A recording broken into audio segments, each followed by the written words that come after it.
In Dragon Ball Chapter 4, Goku receives his reward for helping Turtle get back to the sea. The old man that we saw at the end of Chapter 3 gives Goku a magical flying cloud named Kintoin. But there's a catch. Kintoin will only allow those who are pure of heart to ride it. Eager to receive this fantastical mode of transportation, Goku hops onto Kintoin, who accepts him with ease. After watching Goku happily fly around, the old man, whom we come to know as the Turtle Hermit, remarks that Goku makes the cloud look like it was meant for him. In Chapter 3, I alluded to this encounter between Goku and the Turtle Hermit being a fateful one. Goku's destiny continues to unfold because he is true to himself every step of the way. Not wanting to be left out, Bulma demands a reward too. Though she wasn't originally on board with helping Turtle get back to the sea, I do think she deserves credit for giving him salt water, as she reminds him, and for pointing him and Goku in the right direction. But the Turtle Hermit doesn't have anything as wondrous as Kintoin to give to Bulma. As a result, we learn why he is unable to ride the very cloud that he's awarded to Goku. It's because the Turtle Hermit is an unrepentant pervert. The old man asks to see Bulma's underwear in exchange for her reward. Bulma agrees, but ends up revealing much more of herself than she intended, unaware that Goku relieved her of her underwear in Chapter 2. At this point, I have to address the elephant in the room. In Chapters 1, 2, and now 4, there has been a recurring theme of perversion. This is rampant across anime and manga to this day, but it is nevertheless off-putting. This unpleasantness does, however, move the story along in a considerable way when Bulma notices that the Turtle Hermit has a Dragon Ball hanging from his neck. Deducing from Bulma and Goku's excitement that the Dragon Ball is something of value, the Turtle Hermit tries to go back on his promise to reward Bulma. More unpleasantness ensues before he eventually hands it over. With their detour finished and another Dragon Ball in their collection, Bulma and Goku prepare to resume their quest for the remaining 3. When they return to the capsule house, Bulma finally realizes that her underwear are not where they should be. The pure-hearted Goku admits that he took them off of her. Though Goku intended no impropriety, unlike the Turtle Hermit, he still pays for violating Bulma's space and privacy. Are you saying that you took my underwear off while I was sleeping this morning, huh? I sure did. These underwear? Yep, they're the ones. Huh? What are you doing, Bulma?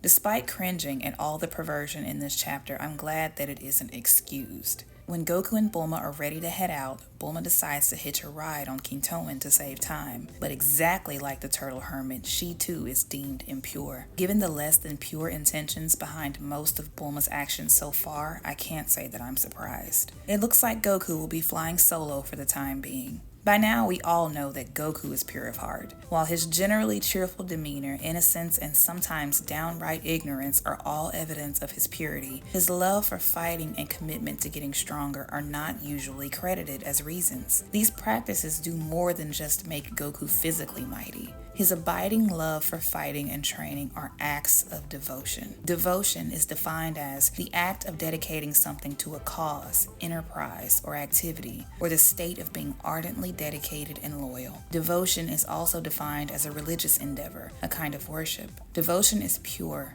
heartfelt, and expansive, not obsessive or limiting. Devotion is rooted in the Latin verb voere, which means to vow. Goku has made a vow. He has pledged his life and his afterlife to becoming stronger. Training is a pure and eternal part of who he is. You might say it's in his blood. The Saiyans were a warrior race. Well, actually, the Saiyans were powerful conquerors who were eventually conquered themselves. You can hardly compare them to a disciplined and ever-improving martial artist. The Saiyans simply didn't believe they had to advance beyond their station. You were either weak or strong, elite or low class. And lest we forget, the prince of all Saiyans, Vegeta, once gave up on fighting altogether, but not Goku. Goku's training journey is lifelong and never-ending, not because being powerful is some sort of reward or title that he pursues. It's because it is his purpose, something larger than who he is on his own. And because Goku is purely devoted, he shows himself to be the mightiest again and again. In his book Mastery, Robert Greene, famously known for the 48 Laws of Power, says, "In order to master a field, you must love the subject and feel a profound connection to it. Your interest must transcend the field itself and border on the religious." At the end of Dragon Ball, Akira Toriyama advised us to tackle life with as much energy as Goku. When you think about your life, is there anything in it that you feel feel devoted to? It doesn't have to be a life-changing ambition, just something that makes life meaningful to you. It's okay if you haven't found your thing yet, but are you looking for it? Do you believe that Goku-level energy is available to you? Henry Ford once said, whether you think you can or you think you can't, you're right.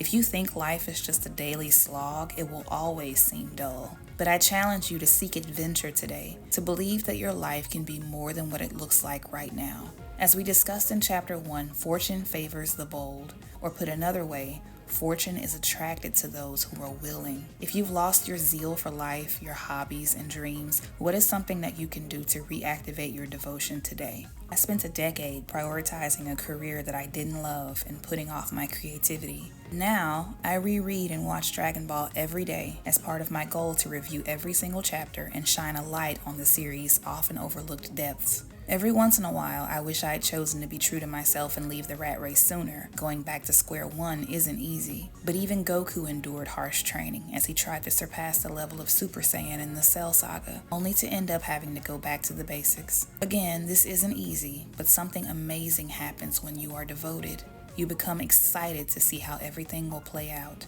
After 3 days, Goku and Bulma's search for the 5th Dragon Ball leads them to a mysterious village that appears to be deserted. But Goku senses that somebody is there. In the next chapter, we'll find out who.